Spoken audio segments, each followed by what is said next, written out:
कश्मीर घाटी के गांधरबल जिले में जेड मोड़ टनल सोनमर्ग पर्यटन स्थल के लिए सोने की खदान साबित हो रही है। टनल खुलने के बाद सोनमर्ग में पर्यटन को कितना बढ़ावा मिला है, इसका अंदाजा आप इसी बात से लगा सकते हैं कि टनल खुलने के बाद 16 दिनों के भीतर 55,000 से अधिक टूरिस्ट ने सोनमर्ग की अद्भुत सुंदरता का लुत्फ उठाया। बता दें कि गगनगीर से सोनमर्ग तक 6.5 किलोमीटर लंबी इस टनल को गत महीने 13 जनवरी को लोगों को समर्पित किया गया था। इस 55,000 टूरिस्ट में से 1,114 फॉरेन टूरिस्ट भी शामिल हैं।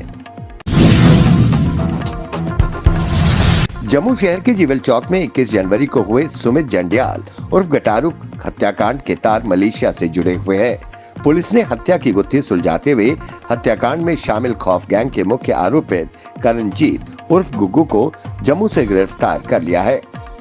इसी ने ही गटारू गैंग की हत्या के शूटर जुटाए थे और इसका फरमान मलेशिया से आया था।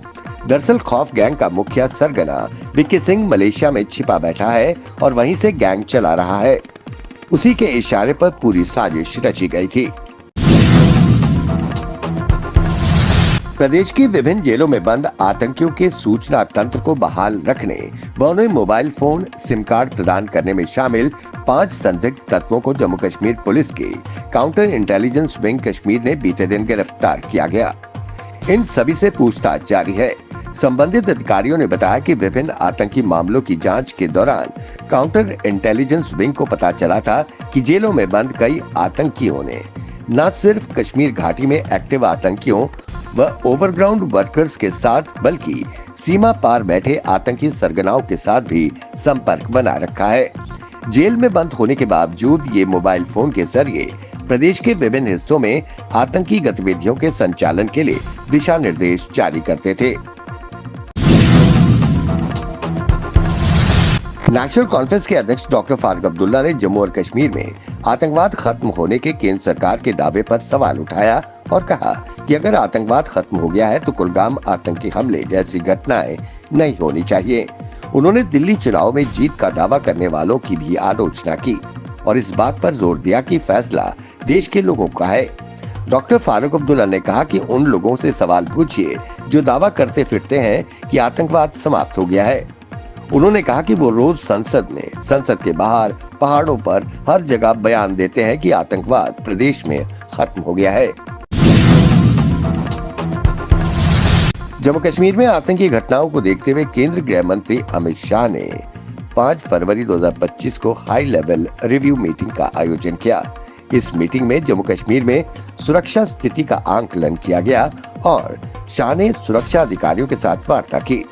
ये बैठक जम्मू कश्मीर में आतंकवाद विरोधी प्रयासों और शांति बनाए रखने के उपायों पर केंद्रित थी। बैठक में मौजूदा सुरक्षा स्थिति और चल रहे आतंकवाद विरोधी अभियान और खतरों को रोकने के लिए भविष्य की रूपरेखा शामिल थी।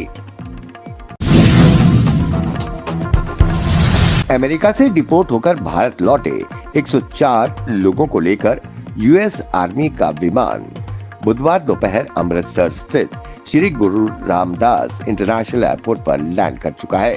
डिपोर्ट किए गए भारतीयों में देश के 6 राज्यों के लोग शामिल हैं। इनमें सबसे ज्यादा हरियाणा के लोग हैं। इसमें हरियाणा के 34, गुजरात के 33, पंजाब के 30, महाराष्ट्र के 3, उत्तर प्रदेश के 2 और चंडीगढ़ के 2 लोग शामिल हैं। अमेरिका के राष्ट्रपति बनते ही डोनाल्ड ट्रंप ने वहां इलीगल तरीके से रह रहे लोगों को वापस उनके देश भेजना शुरू कर दिया है। भारतीय वित्त मंत्रालय ने चैट जीपीटी और डीप सीक जैसे एआई टूल्स और एप्लीकेशन के उपयोग पर बैन लगाने के निर्देश जारी किए हैं। 29 जनवरी 2025 को जारी इस सर्कुलर का उद्देश्य संवेदनशील सरकारी डेटा की सुरक्षा को सुनिश्चित करना और संभावित साइबर खतरों को रोकना है। सरकारी कंप्यूटरों पर एआई सक्षम एप्लीकेशन का उपयोग सीक्रेट सरकारी जानकारी को खतरे में डाल सकता है। दिल्ली विधानसभा चुनाव 2025 बीते दिन शांतिपूर्ण संपन्न हो गया। दिल्ली के मतदाताओं में जबरदस्त उत्साह देखने को मिला। सुबह 7 बजे से ही मतदाता कतार में लगे रहे। राष्ट्रपति द्रौपदी मुर्मू, उपराष्ट्रपति जगदीप धनखड़, विपक्ष के नेता राहुल गांधी, प्रियंका गांधी वाड्रा सपरिवार अरविंद केजरीवाल व अन्य कई दिग्गजों ने अपने मताधिकार का प्रयोग किया। शाम 5 बजे तक 53% मतदान हुआ। प्रधानमंत्री नरेंद्र मोदी ने मंत्रोच्चारण के बीच त्रिवेणी में पुण्य की डुबकी लगाकर पूरी दुनिया को एकता का संदेश दिया। 5 डुबकी लगाने के साथ उन्होंने खुशहाल एवं सशक्त भारत और विश्व कल्याण की कामना की। उन्होंने भगवान सूर्य को अर्घ्य दिया। इस दौरान रुद्राक्ष की माला का जप करते भी नजर आए। डुबकी लगाने के बाद उन्होंने गंगा पूजन और आरती भी की।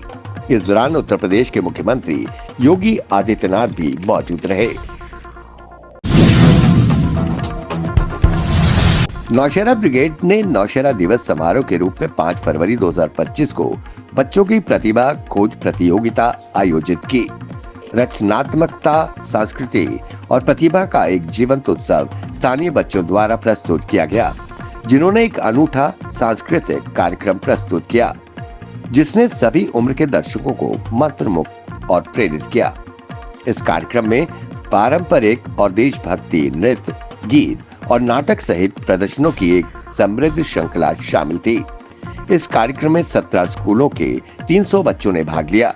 इस दौरान साईं बाबा स्कूल नौशेरा के बच्चों को ओवरऑल विजेता घोषित किया गया। एमसी बनिहाल ने सब डिवीजन बनिहाल में एक कार्यक्रम आयोजित किया। जेकेएनसी यूथ प्रोविंशियल अध्यक्ष जम्मू प्रोविंस तारिक अहमद डार ने बनिहाल मार्केट में तहसीलदार बनिहाल और एसएचओ बनिहाल के साथ सार्वजनिक मुद्दों पर चर्चा की।